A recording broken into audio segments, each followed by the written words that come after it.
Media network ಎಂದೆಂದಿಗೂ ನಿಮ್ಮೊಂದಿಗೆ. ವೀಕ್ಷಕರೇ ನಮಸ್ಕಾರ. ಜೀತ್ ಮೀಡಿಯಾ ನೆಟ್ವರ್ಕ್ ಯೂಟ್ಯೂಬ್ ವಾಹಿನಿಯ ವಿಶೇಷ ವಿಡಿಯೋ ನೋಡೋದಕ್ಕೆ ನಿಮಗೆಲ್ಲ ಸ್ವಾಗತ. ಹುಷಾರು, ಮಂಗಳಸೂತ್ರ ಧರಿಸುವಾಗ ಮಾಡುವ ಈ ಸಣ್ಣ ತಪ್ಪುಗಳು ಪತಿ ಪತ್ನಿ ಮಧ್ಯೆ ವಿರಸ ಮೂಡಿಸುತ್ತೆ, ಜಗಳ, ಡಿವೋರ್ಸ್ವರೆಗೂ ತಲುಪುತ್ತೆ ಅನ್ನೋ ರಹಸ್ಯ ಮಾಹಿತಿಯನ್ನ ಈ ವಿಡಿಯೋದಲ್ಲಿ ನಾನು ನಿಮಗೆ ಹೇಳ್ತೀನಿ ನೋಡಿ. ವಿಡಿಯೋಗೆ ಈಗಲೇ ಒಂದು ಲೈಕ್ ಕೊಟ್ಟು ವಿಡಿಯೋ ಕೆಳಗೆ ಓಂ ನಮೋ ಭಗವತೆ ವಾಸುದೇವಾಯ ಅಂತ ಕಮೆಂಟ್ ಮಾಡೋದಕ್ಕೆ ಮರಿಬೇಡಿ. ಹಾಗೆ ವಿಡಿಯೋ ಕೆಳಗೆ ಇರೋ ಜಾಯಿನ್ ಬಟನ್ ಒತ್ತಿ, ಅಂದರೆ ನೀವು ಜೀತ್ ಮೀಡಿಯಾ ಚಾನಲ್ ಮೆಂಬರ್ ಆಗ್ತೀರಾ. ಆಗ ನೀವು ಮೆಂಬರ್ಗಳಿಗೆ ಇರುವ ವಿಶೇಷ ವಿಡಿಯೋ ಮತ್ತು ಲೈವ್ ನೋಡಬಹುದು.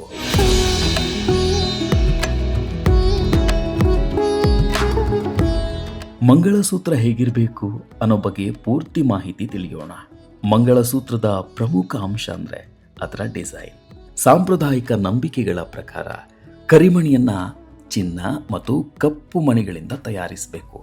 ಚಿನ್ನವನ್ನ ನಕಾರಾತ್ಮಕ ಶಕ್ತಿ ಮತ್ತು ಸ್ಥಿರತೆಯ ಸಂಕೇತ ಅಂತ ಪರಿಗಣಿಸಲಾಗುತ್ತೆ.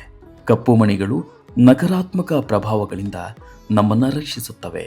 ಇತ್ತೀಚಿನ ದಿನಗಳಲ್ಲಿ ಅನೇಕ ಮಹಿಳೆಯರು ವಜ್ರ ಅಥವಾ ಇತರ ಡಿಸೈನ್ ಮಂಗಳಸೂತ್ರಗಳನ್ನು ಧರಿಸ್ತಾರೆ.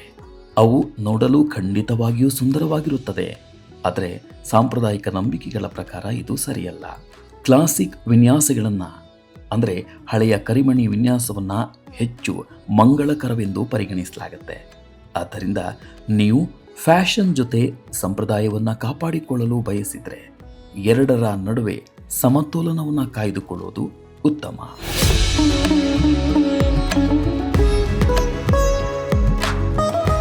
ಬೇರೆ ಮಹಿಳೆಯ ಮಂಗಳಸೂತ್ರ ಧರಿಸುವುದು ಅಥವಾ ನಿಮ್ಮ ಸ್ವಂತದನ್ನು ಯಾರಿಗಾದರೂ ನೀಡುವುದು, ಇವೆರಡೂ ಸಹ ಅಶುಭ ಅಂತ ಪರಿಗಣಿಸಲಾಗುತ್ತೆ.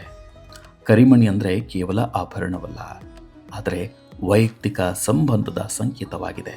ಹಾಗಾಗಿ ಅದನ್ನು ಇನ್ನೊಬ್ಬರಿಗೆ ನೀಡುವುದು, ಇನ್ನೊಬ್ಬರಿಂದ ಪಡೆದುಕೊಳ್ಳುವುದು ಎರಡೂ ಕೂಡ ತಪ್ಪು. ಈ ತಪ್ಪು ನಿಮ್ಮಿಂದ ಆಗದಂತೆ ನೋಡಿಕೊಳ್ಳುವುದು ಮುಖ್ಯ. ಇನ್ನು ಕರಿಮಣಿ ಪದೇ ಪದೇ ತೆಗೆಯುವುದು ಕೂಡ ತಪ್ಪು. ಅನೇಕ ಮಹಿಳೆಯರು ಕಚೇರಿಗೆ ಅಥವಾ ಹೊರಗೆ ಹೋದಾಗ ತಮ್ಮ ಮಂಗಳಸೂತ್ರವನ್ನು ತೆಗೆದಿಡ್ತಾರೆ, ನಂತರ ಮತ್ತೆ ಧರಿಸ್ತಾರೆ. ಆದರೆ ವೀಕ್ಷಕರೇ, ಈ ರೀತಿ ಮಾಡೋದು ಸಂಬಂಧದಲ್ಲಿ ವಿರಸಕ್ಕೆ ಕಾರಣವಾಗುತ್ತೆ. ಕರಿಮಣಿಯನ್ನ ಆಗಾಗ ತೆಗೆಯೋದ್ರಿಂದ ನಿಮ್ಮ ವೈಯಕ್ತಿಕ ಜೀವನದಲ್ಲಿ ಅಸ್ಥಿರತೆ ಉಂಟಾಗುತ್ತದೆ ಎನ್ನುವ ನಂಬಿಕೆ ಇದೆ. ಕರಿಮಣಿ ಅಥವಾ ಮಂಗಳಸೂತ್ರವನ್ನು ತೆಗಿಲೇಬೇಕು ಎನ್ನುವ ಸಂದರ್ಭ ಬಂದರೆ ಆವಾಗ ಅದನ್ನು ತೆಗೆದು ಸುರಕ್ಷಿತವಾದ ಜಾಗದಲ್ಲಿ ಇಡಿ. ಆದರೆ ಪದೇ ಪದೇ ತೆಗೆಯೋದು, ಆ ತಪ್ಪನ್ನು ಮಾಡಬೇಡಿ.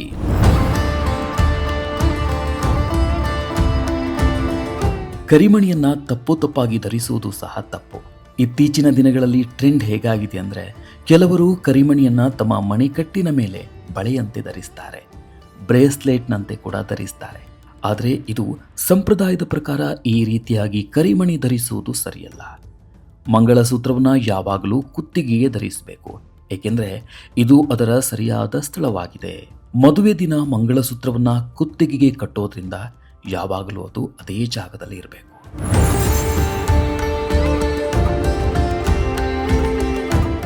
ಈಗ ಮಂಗಳಸೂತ್ರವನ್ನು ಧರಿಸುವುದು ಮತ್ತು ಆರೈಕೆ ಮಾಡುವ ನಿಯಮಗಳ ಬಗ್ಗೆ ಒಂದಷ್ಟು ಮಾಹಿತಿ ನಿಮಗೆ ಹೇಳ್ತೀವಿ ನೋಡಿ. ಮಂಗಳಸೂತ್ರವು ಕೇವಲ ಧರಿಸೋದಕ್ಕೆ ಮಾತ್ರ ಸೀಮಿತವಾಗಿಲ್ಲ, ಅದನ್ನು ನೋಡಿಕೊಳ್ಳುವುದು ಅಷ್ಟೇ ಮುಖ್ಯ. ಮಂಗಳಸೂತ್ರ ಹಾನಿಗೊಳಗಾದರೆ, ತುಂಡಾದರೆ ಅಥವಾ ಹಾಳಾಗಿದ್ದರೆ ಅದನ್ನು ತಕ್ಷಣ ರಿಪೇರಿ ಮಾಡಿಸಬೇಕು. ಅಷ್ಟೇ ಅಲ್ಲ, ಅದನ್ನು ಸ್ವಚ್ಛವಾಗಿಟ್ಟುಕೊಳ್ಳುವುದು ಸಹ ತುಂಬಾ ಮುಖ್ಯ. ಮುರಿದ ಅಥವಾ ತುಂಡಾದ ಮಂಗಳಸೂತ್ರವನ್ನು ಧರಿಸುವುದನ್ನು ಸಹ ಅಶುಭವೆಂದು ಪರಿಗಣಿಸಲಾಗುತ್ತೆ. ಇದಿಷ್ಟೇ ಅಲ್ಲ, ಮದುವೆಯ ಸಮಯದಲ್ಲಿ ಪತಿ ಕಟ್ಟಿದಂತಹ ಮಂಗಳಸೂತ್ರವು ವಿಶೇಷ ಮಹತ್ವವನ್ನು ಹೊಂದಿದೆ.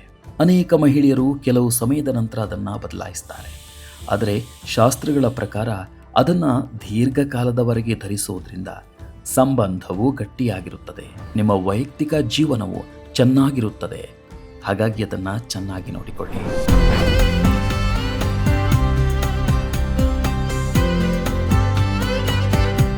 ಮಂಗಳಸೂತ್ರವನ್ನು ಖರೀದಿಸುವಾಗ ಕೆಲವು ವಿಷಯಗಳನ್ನು ಮನಸ್ಸಿನಲ್ಲಿಟ್ಟುಕೊಳ್ಳೋದು ಮುಖ್ಯ.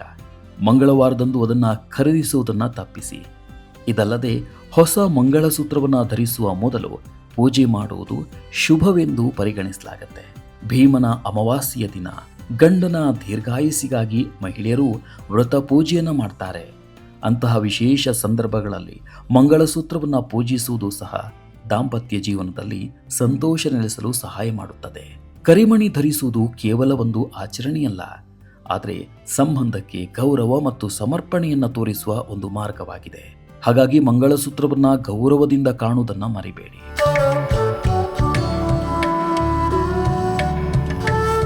ಕೊನೆಯದಾಗಿ ವೀಕ್ಷಕರೇ, ಈ ಆಧುನಿಕ ಜಗತ್ತು ತುಂಬಾನೇ ಮುಂದುವರಿದಿರಬಹುದು, ಫ್ಯಾಷನ್ ಬದಲಾಗಿರಬಹುದು, ಆದರೆ ಮಂಗಳಸೂತ್ರವು ಕೇವಲ ನಿಮ್ಮ ಕುತ್ತಿಗೆಗೆ ಧರಿಸುವ ವಸ್ತುವಲ್ಲ, ಅದು ಒಂದು ಭಾವನೆ.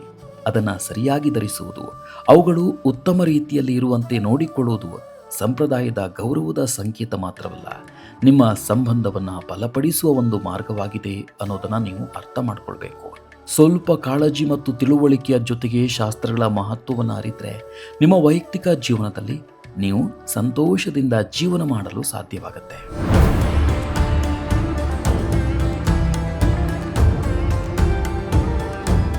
ವೀಕ್ಷಕರೇ, ಹುಷಾರು! ಮಂಗಳಸೂತ್ರ ಧರಿಸುವಾಗ ಮಾಡುವ ಈ ಸಣ್ಣ ತಪ್ಪುಗಳು ಪತಿ ಪತ್ನಿ ಮಧ್ಯೆ ವಿರಸ ಮೂಡಿಸುತ್ತೆ, ಜಗಳ, ಡಿವೋರ್ಸ್ವರೆಗೂ ತಲುಪುತ್ತೆ ಅನ್ನೋ ಮಾಹಿತಿ ತಿಳಿಸಿದ ಈ ವಿಡಿಯೋ ನಿಮಗೆ ಇಷ್ಟ ಆಗಿದೆ ಅಂತ ಭಾವಿಸ್ತೀವಿ. ಇಷ್ಟ ಆದರೆ ಈಗಲೇ ವಿಡಿಯೋಗೆ ಒಂದು ಲೈಕ್ ಕೊಡಿ. ಅಷ್ಟೇ ಅಲ್ಲ, ನಿಮ್ಮ ಸ್ನೇಹಿತರಿಗೆ ಮತ್ತು ಸಂಬಂಧಿಕರಿಗೆ ಶೇರ್ ಮಾಡೋದಕ್ಕೆ ಮರಿಬೇಡಿ. ಜೀತ್ ಮೀಡಿಯಾ ನೆಟ್ವರ್ಕ್ ಚಾನಲ್ಗೆ ಸಬ್ಸ್ಕ್ರೈಬ್ ಆಗಿ ವಿಡಿಯೋ ಕೆಳಗೆ ಇರೋ ರೆಡ್ ಬೆಲ್ ಐಕಾನ್ ಪ್ರೆಸ್ ಮಾಡಿ. ಆಲ್ ನೋಟಿಫಿಕೇಶನ್ ಒತ್ತೋದಕ್ಕೆ ಮರಿಬೇಡಿ. ಜೀತ್ ಮೀಡಿಯಾ ನೆಟ್ವರ್ಕ್ ವಿಡಿಯೋಗಳು ನಿಮಗೆ ಇಷ್ಟ ಆದರೆ ಈ ವಿಡಿಯೋ ಕೆಳಗಿರೋ ಥ್ಯಾಂಕ್ಸ್ ಮತ್ತು ಜಾಯಿನ್ ಬಟನ್ ಪ್ರೆಸ್ ಮಾಡಿ ನಮ್ಮ ಪ್ರಯತ್ನವನ್ನು ಬೆಂಬಲಿಸಿ. ಜೀತ್ ಮೀಡಿಯಾ ನೆಟ್ವರ್ಕ್ ಸಮಸ್ತ ವೀಕ್ಷಕರಿಗೆ ಮಾತೆ ಮಹಾಲಕ್ಷ್ಮಿಯ ಆಶೀರ್ವಾದ ಸದಾ ಮೇಲಿರಲಿ ಅಂತ ಕೇಳ್ತಾ ಇವತ್ತಿನ ವಿಡಿಯೋನ ಇಲ್ಲಿಗೆ ಮುಗಿಸ್ತಾ ಇದ್ದೀವಿ. ನಮಸ್ಕಾರ.